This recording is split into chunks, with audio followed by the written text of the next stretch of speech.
Irmãos presentes na casa de ambos os planos, que todos possamos nos sentir acolhidos no amor do Pai.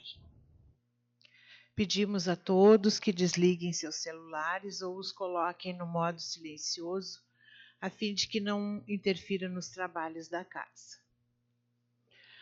Para abrir os trabalhos desta tarde, então reflitamos sobre a mensagem Ser Otimista.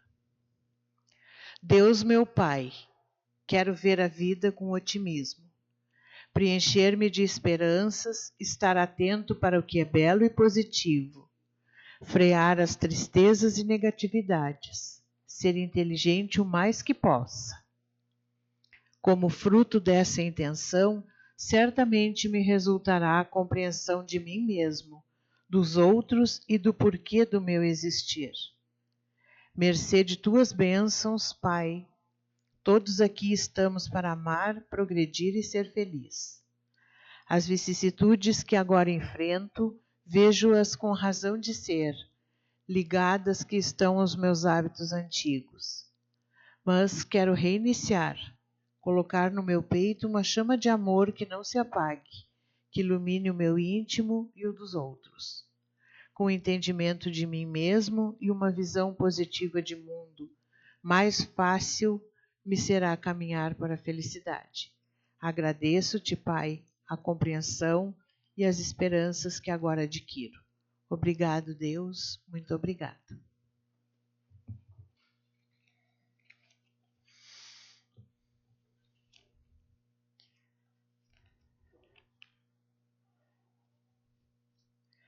Nosso Pai que estás em toda parte, santificado seja o teu nome no louvor de todas as criaturas. Venha a nós o teu reino de amor e sabedoria. Seja feita a tua vontade acima dos nossos desejos, tanto na terra quanto nos círculos espirituais. O pão nosso do corpo, da mente, dá-nos hoje. Perdoa as nossas dívidas, ensinando-nos a perdoar nossos devedores, com esquecimento de todo o mal. Não permitas que venhamos a cair sob os golpes da tentação de nossa própria inferioridade. Livra-nos do mal que ainda reside em nós mesmos, porque só em ti brilha a luz eterna do reino e do poder, da glória e da paz, da justiça e do amor para sempre. Que assim seja. Então, neste momento, teremos o comentário do Evangelho feito pela Elizabeth.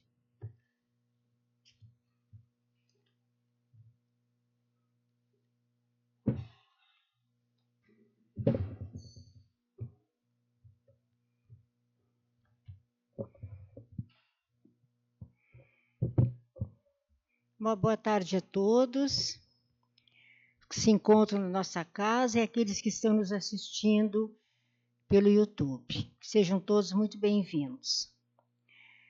Esta tarde nós vamos trabalhar com o capítulo 10 do Evangelho segundo o Espiritismo, Bem-aventurados aqueles que são misericordiosos. Malbatarran nos conta a seguinte fábula. Um grupo se reúne em torno de um cão morto no mercado de Jerusalém, olhando aquele animal com repugnância. Empesta o ar, diziam uns. Outros diziam, a pele não serve nem para correias. Um terceiro, deve ter sido um cão vadio. Um desconhecido se aproxima. Em seu rosto resplandece estranha luz. Tem porte e dignidade fora do comum. Põe os olhos meigos naquele animal desprezado e fala no seu mais belo e límpido idioma aramaico. As pérolas desmerecem ante a alvura dos dentes deste cão. Todos voltam-se para ele com assombro e, vendo-o tão sereno e compadecido, indagam-se uns aos outros quem seria aquele homem. E retiram-se envergonhados e cabisbaixos quando alguém sugere: deve ser Jesus, o Rabi de Nazaré, que só ele sabe encontrar qualquer coisa de piedade e aprovação até mesmo num cão morto. Jesus nos exemplifica, assim, neste simples episódio, a piedade. Retirar dos seres e das coisas que nos cercam o que há de bom.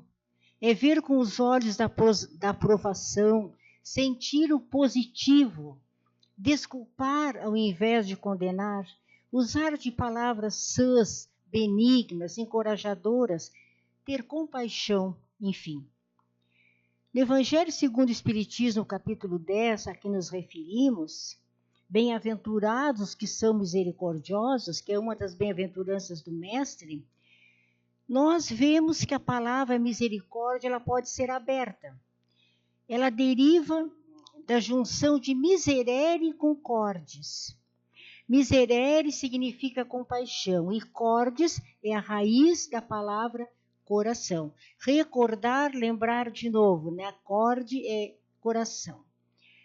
E é uma expressão assim, né? Tão simples, mas tão grandiosa, muito completa do que é a religiosidade. Outro dia um artigo me chamou a atenção que diz que no Bereshit, o primeiro livro do Torá, que corresponde ao Antigo Testamento da nossa era, uma história que reporta a dúvida de Deus se ele criaria ou não a humanidade. Por fim, decidiu ouvir as palavras, o que pensava o seu parlamento. A justiça foi definitivamente contra, porque nós somos fracos e mentirosos e transformaríamos o reino de Deus numa balbúrdia. E Deus ouviu outros parlamentos quando resolveu perguntar para a misericórdia. A misericórdia ponderou que era possível que nós causássemos, sim, muitos transtornos, mas que certamente nós daríamos também muitas alegrias e que valeria a pena dar-nos uma chance. Jesus, então, teria decidido pela criação, mas estabeleceu uma cláusula pétrea, que se chama, é um dispositivo dentro da Constituição que não pode ser abolido. Então, ele instituiu essa cláusula pétrea. Tomou a misericórdia em suas mãos e, forte como ele só, jogou-a no chão, quebrando-a em 1000 fragmentos e obrigando os recém-criados, homens e mulheres, a catarem esses pedaços espalhados por toda a terra como forma de construírem a felicidade.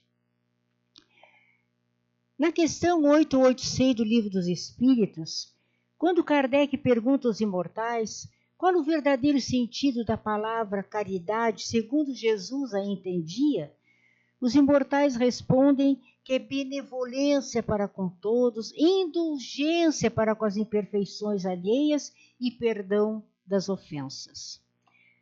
Mas ser indulgente, o que é? O dicionário registra que é ser benigno, clemente, tolerante, pronto para perdoar.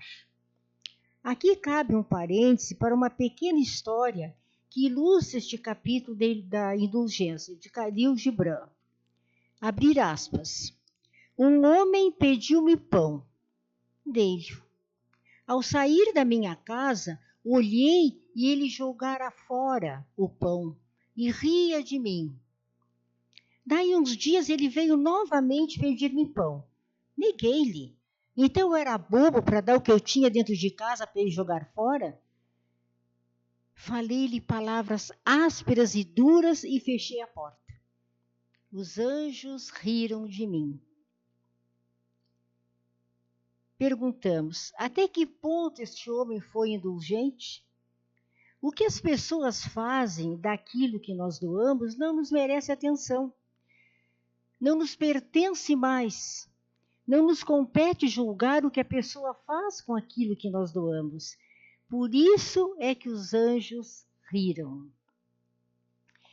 E como vemos na resposta dos imortais a Kardec na questão 886, a indulgência é parte ativa da caridade, conforme Jesus a entendia. Uma das mais notáveis referências sobre a indulgência será talvez o momento em que Jesus se serve da curiosidade natural de Pedro, quando este lhe indaga quantas vezes deveria perdoar o seu irmão, que fizesse com ele muitas e várias faltas idênticas. Se até ele perdoasse até 7 vezes seria o suficiente? Este hábito entre os judeus, possivelmente de conformidade com os estatutos ainda de Moisés, o homem deveria perdoar o pecador até 3 vezes. Ora, se Pedro se permitisse perdoar até 7 vezes, ele acreditava estar cumprindo uma longa folga da lei no que se refere ao perdão das ofensas. Mas, desconsiderando semelhante evidência de comportamento trazida por Pedro, o mestre replica, gravando em todas as consciências que o ouviam ou que teriam um dia oportunidade de ouvir, que o ato de perdoar não se prende a preceitos sociais para mostrar um comportamento condicionado, perdoa tantas e tantas vezes, não era isso, mas que deveria patrocinar o sentimento profundo de esquecimento fraterno. Não, Pedro, não deves perdoar 7 vezes, mas 70 vezes 7 vezes. Isto é, sempre. Então, o que é a indulgência? No item 16 deste capítulo 10 que nós estamos trabalhando, José, um espírito protetor, nos diz assim: Espíritas, queremos vos falar hoje da indulgência, esse sentimento tão doce, tão fraternal, que todo homem deve ter para com seus irmãos, mas do qual bem poucos fazem uso.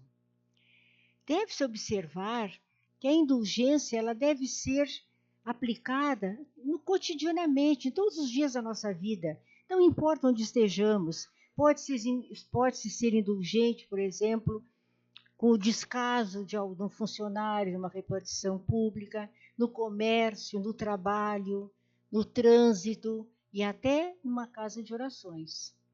Neste capítulo 10, que ora estudamos, tem 21 itens, sendo que os itens 19, 20 e 21 são perguntas que Kardec faz a São Luís. E a pergunta número 20 pergunta o seguinte: será repreensível observar as imperfeições dos outros, quando disso não pode resultar nenhum proveito para eles, quando não sejam divulgadas? Só o início da resposta. Tudo depende da intenção. Certamente, não é proibido ver o mal quando o mal existe. Haveria mesmo inconveniente não ver por toda parte senão o bem. Essa ilusão prejudicaria até o progresso. O erro está em fazer resultar essa observação em detrimento do próximo, depreciando-o sem necessidade da opinião pública. Certa feita, essa história já muitos irmãos devem conhecer. Vamos repeti-la. Um homem esbaforido procurou Sócrates, o sábio, e disse-lhe que na condição de discípulo ele precisava confiar em algo muito importante. Espera, disse Sócrates. O que faz me contar passou pelas 3 peneiras? Ele estranhou, 3 peneiras? Aí o sábio disse, sim, a primeira peneira é a peneira da verdade. Guardas absoluta certeza naquilo que vais me contar? Não, certeza eu não tenho, mas eu ouvi de fontes muito importantes, fontes seguras. Exato, disse Sócrates. Então vamos para o segundo crivo, ou a segunda peneira da bondade. É coisa boa que tu vais me contar? Ajuda a construir a fama do próximo? Isso não, disse o discípulo, muito pelo contrário. Aí Sócrates diz, então vamos para a terceira peneira, a peneira da utilidade. O que vais me contar é bom, é útil? Inútil também não é. Bem, rematou o filósofo, se o tens a me confiar não é verdadeiro, nem bom e nem útil, esquece e enterra tudo. Devemos ser sempre a estação terminal de qualquer comentário infeliz. E Emmanuel nos diz que o mal não merece comentário em tempo nenhum. E no mesmo capítulo que nós estamos trabalhando, capítulo 10, no item 16 também, José nos diz assim: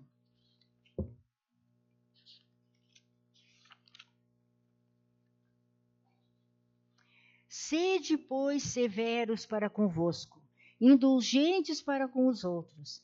Pensai naquele que é Deus, que julga em última instância, que vê os pensamentos secretos de cada coração, e que, por conseguinte, desculpa as faltas que censurais, ou condena o que desculpais, porque conhece o móvel de todos os atos.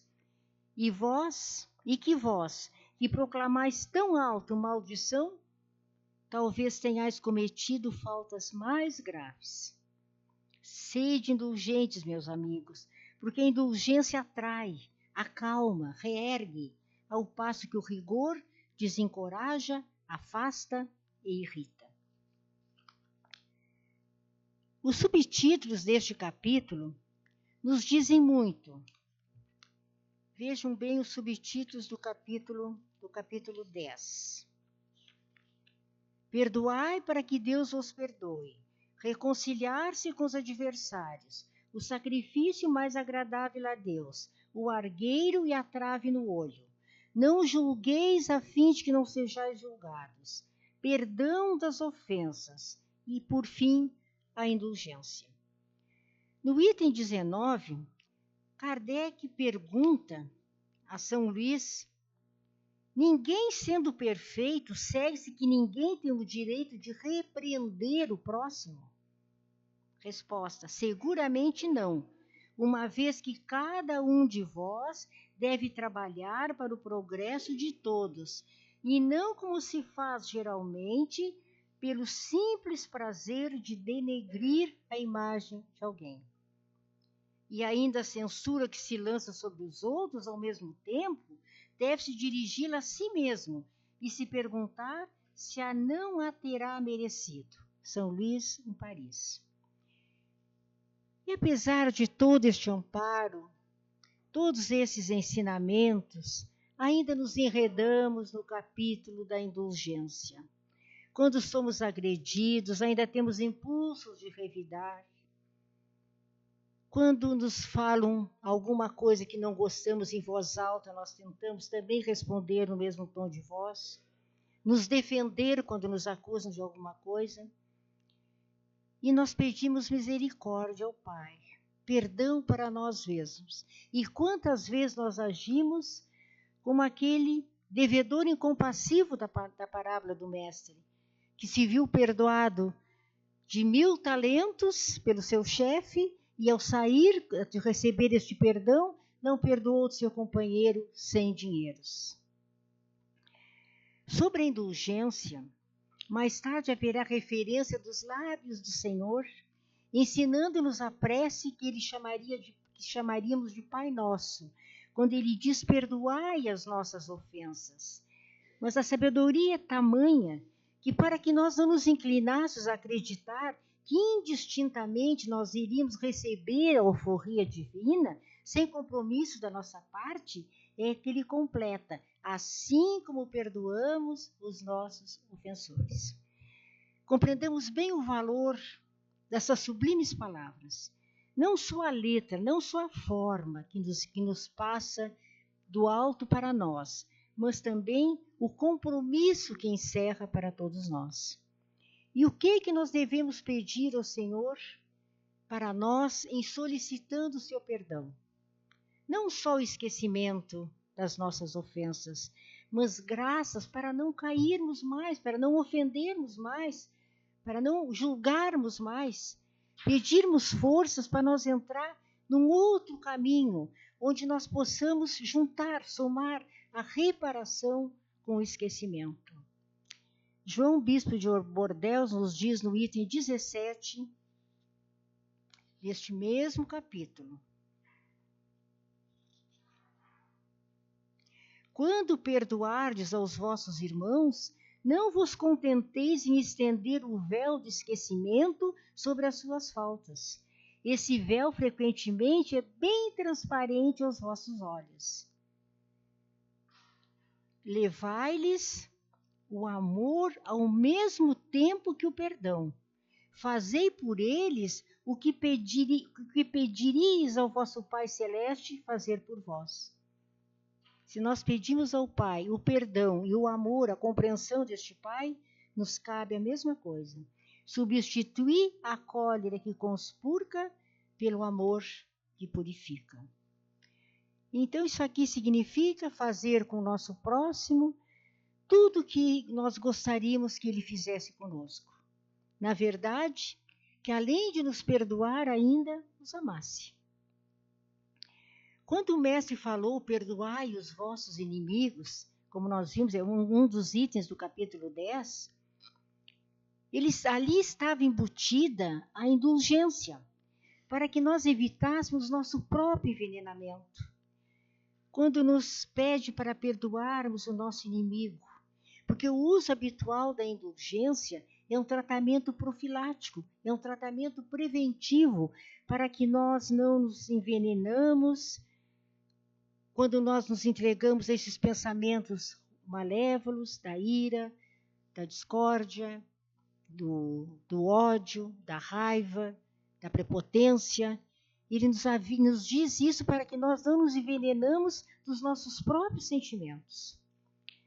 No item 5, cujo título lido, Reconciliar-se com os adversários, tem a passagem evangélica de Mateus, quando o mestre adverte: reconciliai-vos o mais depressa possível com o vosso adversário, enquanto estáis a caminho com ele. No jornal A Seara Espírita, que nós recebemos cada 6 meses aqui na casa, nos conta uma pequena história que ilustra muito bem isso aí.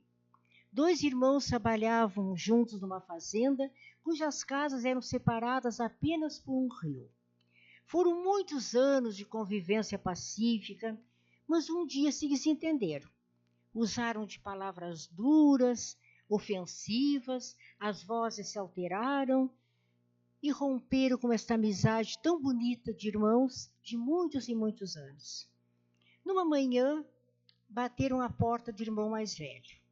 Era um homem oferecendo serviços de carpinteiro, de marceneiro, usando ferramentas. Então ele disse a este homem, o irmão mais velho: vês aquela casa lá no alto?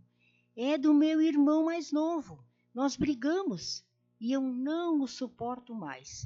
Quero que construas uma cerca bem alta para separar de vez as nossas propriedades.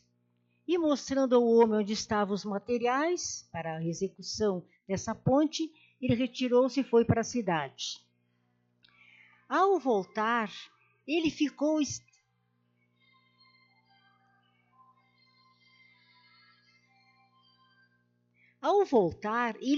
estarrecido, porque ao invés dele o carpinteiro construir essa cerca, separando as propriedades, ele tinha construído uma ponte. Mas antes que ele pudesse reclamar do trabalho do carpinteiro, ele chegou o irmão. O irmão vinha no outro lado da ponte com os braços abertos, um sorriso largo para ele, dizendo: como foste bom e generoso, irmão. Depois de tudo que eu te disse, mandaste construir uma ponte ligando as nossas 2 propriedades. E o irmão mais velho, desarmado, mas também muito feliz, correu na direção do irmão, se abraçaram e se reconciliaram. O trabalhador juntou seus pertences, devolveu o material que tinha sobrado e se preparou para partir. Aí o irmão mais velho disse: já vais? Fica mais um pouco conosco, confraternizando. E ele disse: não, eu preciso ir. eu preciso construir outras pontes ao longo do meu caminho. Então, retomando, sejamos severos para conosco e indulgentes para com as faltas alheias. Todos nós temos tendências a vencer, defeitos a corrigir, hábitos a modificar. Por que sermos clarividentes com os defeitos dos outros e sermos cegos em relação a nós mesmos? Está lá em Mateus capítulo 7, versículo 3, o subtítulo deste capítulo. Enxergar o argueiro no olho do vizinho e não ver uma trave no vosso olho. O argueiro é um pequeno cisco e essa trave é uma tora de madeira. Nós enxergarmos o cisco no olho do vizinho e não enxergarmos uma tora nos nossos próprios olhos. Para concluir, um relato de Irmão X, psicografia de Chico Xavier, na obra Estante da Vida, capítulo 19, Jesus e Simeão. Então, vou tentar resumir, porque é um capítulo inteiro. Diz assim, que Jesus se retirava do lar de Jeroboão para atender um pedido numa casa próxima, quando 4 velhos publicanos apareceram de chofre, para também pedir ajuda, uma palavra amiga. Impedido de dar o atendimento naquele momento, ele confia a Simão Pedro, mais pedindo do que ordenando. Pedro, nossos irmãos chegam à procura de renovação e afeto. Rogo sejas junto deles o portador do bem eterno. Ampara-os com a verdade. Prossigamos em nossa tarefa de amor. E Jesus saiu com seus amigos. Após receber o amável pedido, logo que se viu a sós com eles, Pedro os observa, pois ele conhecia-os muito bem da comunidade, analisava-os, interrogativo, quando Eliúde, que era o mais velho, era o joalheiro mais velho, sintetizou o motivo da visita. Os sabedores que eles estavam, né, desse Messias, dessas novas revelações, das curas que ele fazia, das pregações, eles que vieram saber como eles deviam nortear as suas vidas para merecer também este reino dos céus. O discípulo Simão Pedro, austero, ao invés de atender à medida da solicitação daqueles publicanos, inicia um duro e violento discurso enumerando todas as deficiências morais daqueles 4 homens. Os homens se recolheram apavorados, pois sabiam dos seus equivocados comportamentos e sabiam dos seus erros, das suas falhas. Após alguns instantes, desejando dar por encerrada a reunião, Pedro grita: súcia de ladrões, bando de malfeitores, o reino dos céus não é para vós. Neste justo momento, Jesus entra na casa com os amigos e logo entendeu o que se passava. Contemplou enternecidos 4 irmãos, os 4 publicanos, arrasados em lágrimas, abeirou-se do pescador Pedro e perguntou: Pedro, o que fizeste com ele? Simão, desapontado, à frente daqueles olhos cuja linguagem muda tão bem conhecia, tentou justificar-se. Senhor, tu disseste que eu os deveria amparar com a verdade? E Jesus disse: sim, eu falei que deverias amparar estes homens com a verdade, nunca que aniquilasses alguém com ela. E assim dizendo, Jesus aceitou o convite que Jeroboão lhe fazia para sentar-se à mesa e, sorrindo, insistiu para que os 4 publicanos sentassem na mesa junto dele. Conversando com estes homens, o mestre exaltou a divina providência de tal modo e se referiu ao reino dos céus com tanta beleza que todos que ali se encontravam guardavam a impressão de viver um futuro mais feliz. Quando aqueles pobres homens se despediram, sentiam-se diferentes, transformados, venturados. É belíssimo esse capítulo 19, que tem toda a fala de Jesus com estes publicanos. Mas quando se viu a sós com Jesus, Simão Pedro questionou o Senhor. Se era necessário demonstrar tanto carinho com os maus, como estender auxílio aos bons? Se homens maus mereciam tanto amor, que lhes competia fazer em benefício dos homens retos?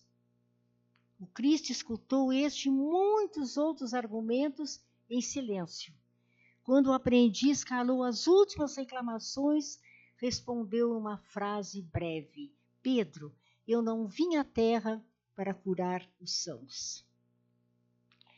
Então, meus irmãos, nos encaminhando para o final, fica a pergunta: essa não é uma prova cabal da indulgência que nos cumpre observar? Somos sim, sabemos, vivemos num planeta de expiação e provas, que somos ainda doentes da alma, necessitando dessa cura. Para isso, Jesus veio estabelecer na terra, através do seu evangelho de amor, a cura para nossos males, para a nossa redenção, para que possamos um dia sermos dignos deste reino dos céus que ele falou para multidões. Procuremos compreender a misericórdia infinita do Pai e agirmos conforme os seus preceitos.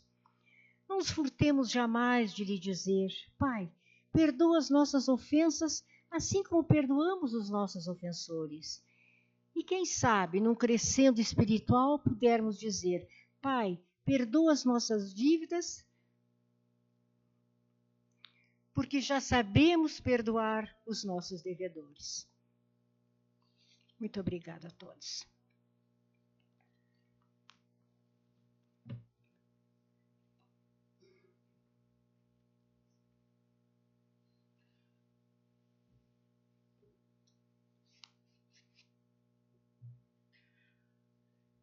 Então, após as reflexões trazidas pela nossa irmã sobre a indulgência e o perdão, tão necessários em nossos dias e sempre, e pegando também o gancho da frase de Jesus a Pedro, onde ele disse: Eu não vim para curar os sãos.